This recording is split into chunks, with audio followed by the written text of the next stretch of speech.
una empresa que nació en el seno de la Universidad del Cauca, de la Facultad de Ingeniería Electrónica y Telecomunicaciones. Pues muy contento de haber iniciado con varios compañeros este sueño de empresa. Un primer gran proyecto que nos encegueció a todos fue un proyecto con la ETB de $3,5 millones. Participaron empresas a través de integradores colombianos, empresas de Brasil, empresas de Argentina, una solución italiana y nosotros. Y bueno, fuimos los Los ganadores. favorecidos con la licitación, nos la ganamos.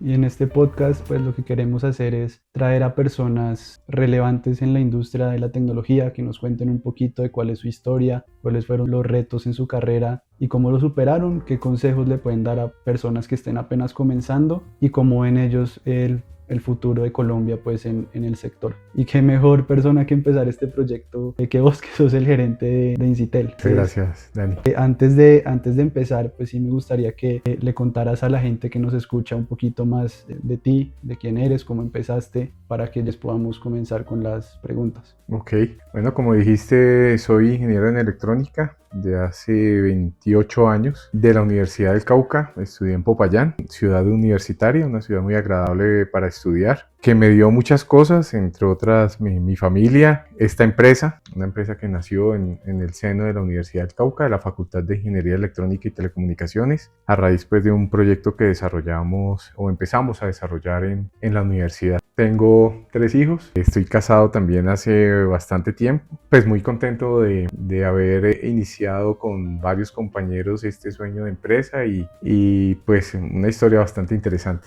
Como cuentas, es una historia que nace pues desde que estás en la universidad en Popayán, que de pronto ahorita no suena como una ciudad tecnológica, pero creo que en esa época sí lo era bastante, era bastante fuerte en la electrónica, pero sí quiero saber un poquito de dónde nace ese interés tuyo desde el colegio, desde antes, en la parte de la tecnología, o qué te llevó a estudiar ingeniería electrónica. Bueno, pues como la historia de muchos, no, está uno en el colegio, uno no sabe qué va a estudiar, uno tiene ciertas habilidades, ciertos gustos por algunas materias. En el caso mío pues era matemáticas, me gustaba mucho, eso me orientó a pensar en alguna ingeniería y el entorno pues me fue llevando a que fuera electrónica. En Cali, yo soy de Cali, estudié en Cali en el colegio y en esa época las universidades de Cali no tenían facultad de electrónica, salvo una que era la Universidad Javeriana, pero tocaba hacer 3 semestres en Cali y posteriormente al cuarto pasar a Bogotá, seguir estudiando en Bogotá.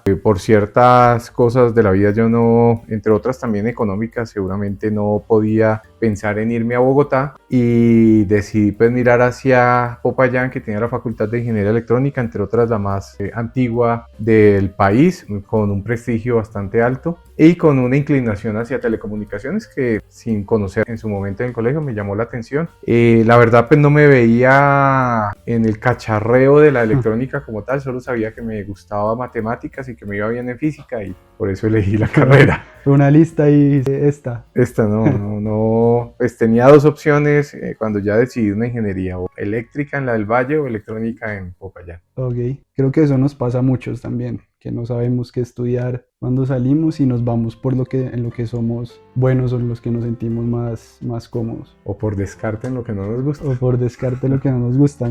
A mí era la medicina, yo no puedo ver sangre, entonces sabía que por ahí no era. Bueno, en la universidad, y como dijiste, Incitel nace pues de un proyecto, de un trabajo con tus compañeros. Cuéntanos un poco más de ese proyecto que estabas haciendo en la universidad y qué fue lo que viste donde tú dijiste, aquí hay algo importante, aquí hay algo de lo que yo puedo empezar a construir más cosas. Ok, bueno, no, fue una invitación a la universidad en participar en un proyecto de aplicación en una empresa del sector, una operadora de telecomunicaciones, y espero creer que fue así. nos escogieron de pronto por notas o por ser destacados académicamente, seguramente nos escogieron por eso, y escogieron un grupo amplio de estudiantes, profesores, para que lideraran el proyecto. Entonces se dividía en temas de hardware y temas de software, y en diferentes módulos que inicialmente los líderes del proyecto habían definido como los productos o los módulos que tenía esa solución a ese problema que nos estaban planteando. En realidad, quien ve la oportunidad de comercialización o de importancia del producto en el mercado y con una potencialidad de ventas es mi socio, es José Arbey. Okay. Yo creo que en su ADN más comercial que el mío, mucho más analítico, él ve esa posibilidad y nos lo plantea a todos que deberíamos seguir desarrollando este tipo de soluciones y ponerlas en el mercado. ¿Y cuántos eran en ese entonces? Si no me equivoco, unas 9 personas aproximadamente. Trabajando ahí en el proyecto todos. De pronto eran más, eran 14, 15 personas trabajando en el proyecto. Lo que sí pues me emocionó mucho fue ser parte de un equipo de trabajo y ver cómo un trabajo tuyo, un desarrollo tuyo, algo que hasta ese momento nunca lo había visto, se podía aplicar en la vida real. Entonces eso fue lo que más me motivó y creo que nos motivó a todos pues, de seguir trabajando en esto. Qué chévere. ¿Y ese inicio entonces cómo fue ya de empresa cuando Arbey dice aquí hay algo que podemos empezar a vender y no solo tenerlo como un proyecto de la universidad, sino no sé, pues cómo fue esa conversación o esas cervecitas que se tomaron para empezar la empresa? Lastimosamente no fue con cervezas, fue en la habitación de alguno de los compañeros. No hubo business plan, no hubo planeación estratégica, simplemente en su momento nos dedicamos como gran primer paso a definir un nombre y a tratar de conseguir un logo para la empresa, conseguir el uniforme para que nos identificara a todos en un momento dado. No teníamos una preparación en administración, ni en negocios, ni nada. Ninguna de las materias que vimos en la universidad nos preparaba para eso. Claro, fue algo repentino, pero que se aventaron. Así fue. Y ese primer nombre fue también Incitel, o el nombre completo, y se quedó así. Y sigue siendo así, el nombre, la razón social sigue siendo la misma. Parecía el nombre de un programa de una facultad, Ingeniería de Sistemas Telemáticos, limitada en su momento. Entonces, pero bueno, no, nada muy técnico como lo somos y como lo hemos sido pues, en todo este tiempo. Y esos primeros años entonces ya con la empresa y ya no sé con cuántas personas empezaron, ¿con 9? Sí, en realidad empezamos de esas 9 personas, trabajando algunos medio tiempo o tiempo que tuvieran libre para dedicación a la empresa, Arbey liderándola solo prácticamente, pues tiempo completo, y los demás acompañándolo en los tiempos que teníamos libres. Así fue todo el primer año. Ok. Y en ese primer año o un poquito después, ¿cómo fue encontrar esos proyectos, esos clientes nuevos, pues para ya empezar a crecer y tener un flujo pues de ingresos en la empresa? Bueno, no, cuando empezamos esa segunda fase pues ya de un prototipo a pensar ya tener un producto real pues de implementación en toda una red, ya le vimos una potencialidad bastante alta al producto. Era una solución o es una solución a una problemática bastante fuerte, no solo en Colombia sino pues en toda Latinoamérica e incluso hasta en varias partes del mundo. ¿Qué problemática? ¿Nos puedes decir un poco del producto? Claro, pues nuestra solución que se llama SIGAR y sigue llamándose SIGAR, es una solución para controlar el acceso o controlar el personal de la infraestructura que está en la red externa de una empresa de telecomunicaciones. En ese momento pues era lo que predominaba era el cable de cobre. Entonces de una central telefónica salen los cables primarios de cobre, son cables multipar de 1200, 2400 pares de cobre, y esos cables llegan empiezan ya la red de distribución, llegan a los armarios telefónicos. En esa época, estamos hablando del año 97, 96, 97, pues era lo que predominaba como servicio final a los usuarios, a los residenciales, era básicamente telefonía. Entonces en esos pares iba solamente comunicaciones de voz. Okay. Y Entonces toda esa red de distribución para telefonía es cables primarios, un armario telefónico donde llegan esos cables primarios internamente con sus dispositivos, elementos para distribuir ya hacia red secundaria. Ya salen cables más pequeños de 100, 40, 60 pares, y por último pues de esa forma ya se va distribuyendo hacia las casas. Y pues la problemática principal es el robo de ese cable, sobre todo ese primario. Es un cable que se entraban a las cámaras telefónicas, son las cámaras subterráneas, levantaban la tapa, se meten allá adentro, cortan en un extremo y en el otro y se llevan, por decir algo, 2, 3, 4 metros de cable que se vende en el mercado negro, y pues por muy poca plata, pero el daño es enorme para la empresa operadora de telecomunicaciones. Por un lado es el robo de cable, y por el otro el controlar ese acceso a ese gabinete. Estamos hablando también, vuelve y juega de los años 90, donde teníamos pues una problemática de narcotráfico bastante fuerte. Entonces se veía el tema de interceptaciones a las comunicaciones, comunicaciones telefónicas, donde se instalaban aparatos, grabadoras en esos gabinetes para escucharla, y conectadas a una línea telefónica para escuchar todo lo que se pasara por ahí. Eso por un lado. Por el otro pues el robo, los fraudes con cheques. También se veía mucho que alguien expedía un cheque, o bueno, se robaban un cheque, y esa persona, la banda delincuencial, iba al armario, se quedaba pegado en esa línea telefónica del dueño del cheque. Cuando en el banco iban a confirmar el cheque, el que contestaba era el miembro de la banda diciendo que el cheque era real.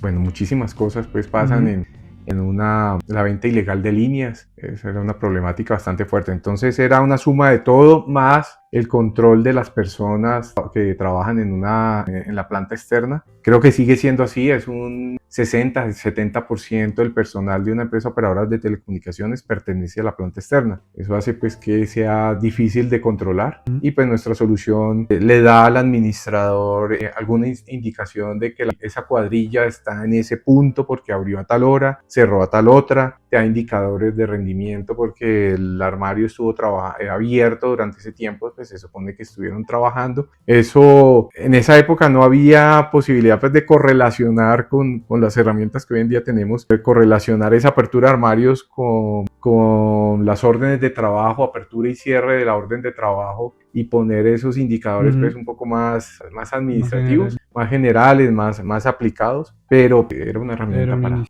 para gestionar el personal. Ok, súper. Y bueno, con lo que nos cuentas, esa herramienta era una solución de IoT, del Internet de las cosas. Efectivamente. Pues que el Internet de las cosas, para los que nos escuchan, básicamente es tener soluciones o activos que antes, digamos que funcionaban de una forma en la que no estaban interconectadas con otros elementos en una red, para recolectar información, digamos, relevante, como lo que dices, a qué hora se abrió un gabinete o cuánto tiempo estuvo abierto, y pues relacionarlo con otra información para tener un seguimiento, tomar mejores decisiones. De acuerdo. En esa época en la que hicieron la solución por primera vez de Sigar, tenían en cuenta que esto era el Internet de las cosas, y podían ver en lo que se podía convertir o lo que es hoy en día el Internet de las cosas. No, lo veíamos como, pues efectivamente lo veíamos que como su concepto, no como el nombre. No, el nombre viene a salir un poco más con el auge pues del Internet en pleno, que ya pues, se masificara todavía más con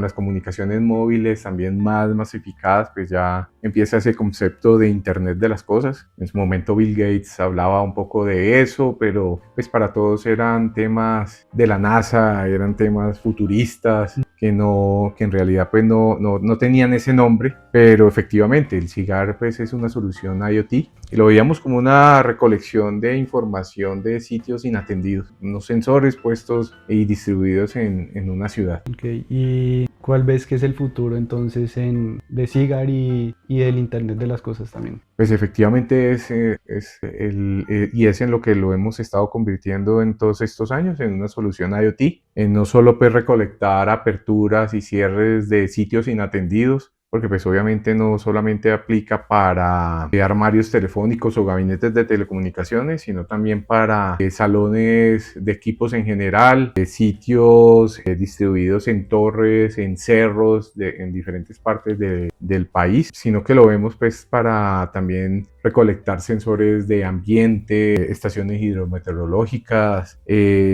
aplicada como lo estamos aplicando en empresas de acueducto para medición de presiones, para detectar si las tapas de las cámaras subterráneas donde van los acueductos, las conexiones de acueducto y alcantarillado, si levantan o no esa tapa, es para vigilar pues infraestructura, para recolectar información medioambiental, en fin, pues para una solución IoT como tal. Ese es el CIGAR hoy en día. Okay. En ese primer proyecto que hicieron con CIGAR, ¿cuáles fueron los retos que más encontraron? Pues pensando en lo que nos dijiste, no solo en términos de desarrollo y pues digamos de la venta, sino también administrativamente, pues dijiste que no tenían preparación administrativa ni business plan. Me imagino que un primer proyecto es algo donde se aprende mucho. Entonces, ¿qué lecciones o qué retos te encontraste ahí? Pues siempre hemos dicho que Incitel es un posgrado bien caro, pues para todos nosotros. Ha sido un posgrado bastante costoso. Todos esos primeros proyectos tuvieron pues muchísimos errores administrativos, más que dejar esa utilidad planeada cuando se presentaban las ofertas, pues nos encontrábamos que era en la mayoría de los casos ras con apenas. Obviamente los retos eran todos, pues obviamente sin un business plan, sin inicialmente proponernos o tener unas metas de ventas, unos objetivos, unos KPIs que nos permitieran hacerle seguimiento a todo esto, pues era un crecimiento y era una gestión bastante desorganizada. Teníamos 23, 24, 25 años en el equipo y todas las personas que se contrataron, me preguntaste ahora rato cuántas personas aproximadamente eran. Cuando ya sale un primer proyecto importante, ya éramos alrededor de 15 a 20 personas y todos unos pelados. Pues tuvimos el acierto, o Arbey en su momento tuvo el acierto de traer al equipo alguien un poco mayor a nosotros con una experiencia financiera. Entonces ya nos aterriza. Ya es el papá. Ya el papá del equipo, el niñero de todos, y nos aterriza un poco pues en el relacionamiento con bancos. Soy una persona bastante especializada en el tema financiero, gerente de banco. Entonces nos trae y nos empieza a aplicar a todos en el tema de cómo llevar los proyectos a los bancos, cómo pedir prestado, cómo fondearnos con el sector financiero, cosa que nos ayudó bastante. Y el resto eran poco pelados haciendo desarrollo, y pues el primer gran proyecto que nos encegueció a todos fue un proyecto con la ETB, y un proyecto en su momento, estoy hablando del 98, de $3,5 millones. Fue un proyecto bastante importante, bastante deslumbrante, con un compromiso y bastante más terminando alto. la universidad o Llevamos acabados de graduar. Llevamos 2 años de graduados para encontrarnos con un proyecto así, pero bueno, le dimos frente al proyecto, lo logramos sacar incluso con bastantes adversidades. Terremoto de Armenia a bordo incluso. Uf, claro. Y entonces tenían la base el desarrollo parte lo hacían en Armenia y lo traían acá a Bogotá. Sí, el plan pues inicial era hacer todo el acondicionamiento de lo que el proyecto en sus especificaciones solicitaba. Teníamos que adecuar y acondicionar nuestra solución con unos requerimientos que es bastante altos que la ETB impuso para el proyecto. El proyecto y el contrato pues daba ese espacio para terminar de ajustarse a esos requerimientos, porque básicamente la solución, esas especificaciones, algunas especiales que ETB requería, no existían en el mercado en ninguna parte del mundo. Pues ETB lanzó una licitación pública, participaron empresas a través de integradores colombianos, empresas de Brasil, empresas de Argentina, una solución italiana y nosotros. Y bueno, fuimos los favorecidos con la licitación, nos la ganamos. Como te digo, pues un proyecto bastante grande y comprometedor. Y si pudieras volver a esos inicios, 1996, 97, 98, ¿qué consejo te darías a ti empezando con todo lo que has aprendido? Seguramente haber contratado o poner a alguien de mucha experiencia, sin importar lo que hubiera costado, a liderarla o a gerenciar la empresa. Nosotros habernos dedicado en su momento al desarrollo, también hubiera traído a un comercial, netamente comercial, experto con una experiencia bastante amplia también, y eso es lo que hubiera hecho. Pero bueno, se hizo como se hizo y se salió cumplió bien. y salió adelante. De hecho, en esa época pues no existía toda esta ola de emprendimiento que hoy en día existe, donde uno encuentra muchísima información, encuentras consultorías no tan costosas para llevar a cabo tu emprendimiento. O inversión también. Inversión, obviamente, sí, que también es otro cuento, pues, no sé si nos hubiera convenido o no, pero pues no, las cámaras de comercio tampoco tenían un programa de emprendimiento, un seguimiento, un apoyo como de varios años hacia acá existe, que te mandan asesores, que te mandan empresas o gente que te conoce y te lidera por un tiempo y pues te ponen la casa en orden mientras uno está iniciando. Todo lo que de pronto te faltó o sentías que necesitabas en esa época, hoy es un poquito más fácil de acceder, ¿no? De acuerdo. Existe mucho tema de emprendimiento. Aparte pues de los proyectos con los que empezaron con SIGAR, Incitel ha hecho otros proyectos con un gran impacto en las comunidades. Así es. Por ejemplo, el Parche TIC que se hizo en el Cauca.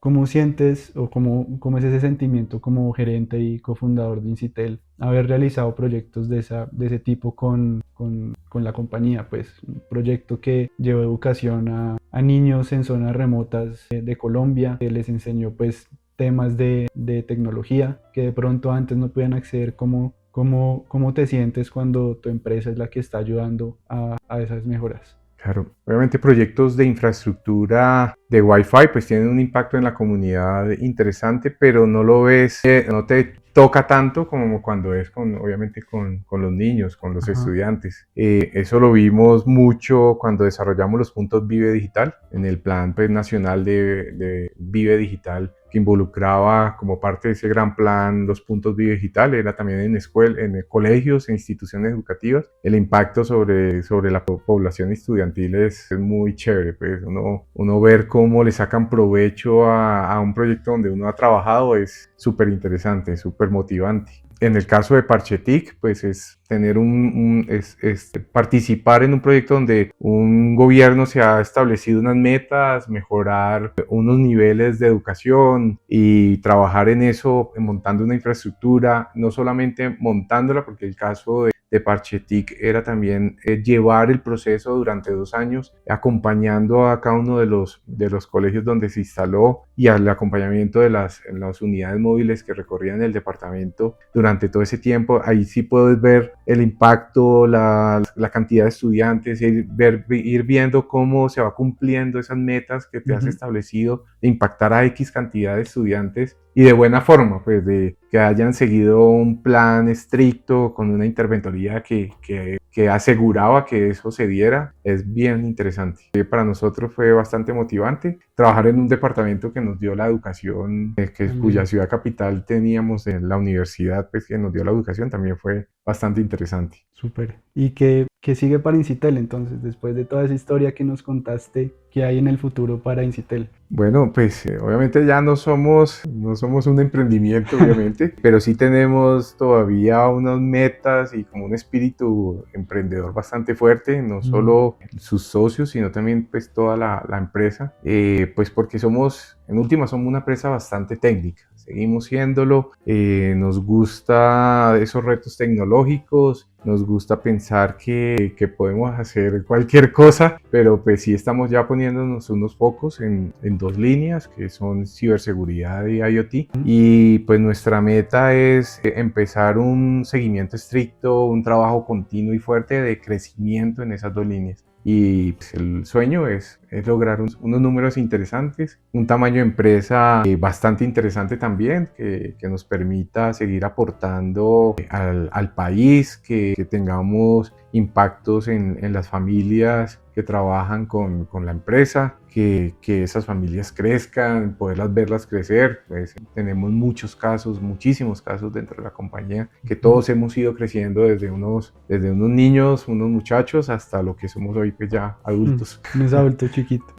Y ya para acabar, para los jóvenes que nos están escuchando, que están en la universidad o terminando y tienen unas ideas innovadoras, ¿qué les aconsejarías para continuar con ese trabajo, para seguir impulsando también su carrera profesional y pues su futuro? No, que se lancen, que aprovechen esa juventud donde se tiene la fuerza, que a veces es también algo que lo mueve a uno o que lo tranquiliza, es el nada que perder. Que aprovechen esos primeros años y se lancen por ese sueño, por ese producto que están y esa idea que tienen en la cabeza, que se sepan aliar con quien tengan que aliarse para sacarlo adelante, definan pues muy bien sus socios y obviamente lo que hablábamos ahora, que busquen acompañamiento de las cámaras de comercio. El SENA también tiene sus programas de emprendimiento y saquen adelante su sueño.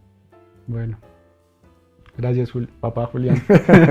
Bueno, gracias.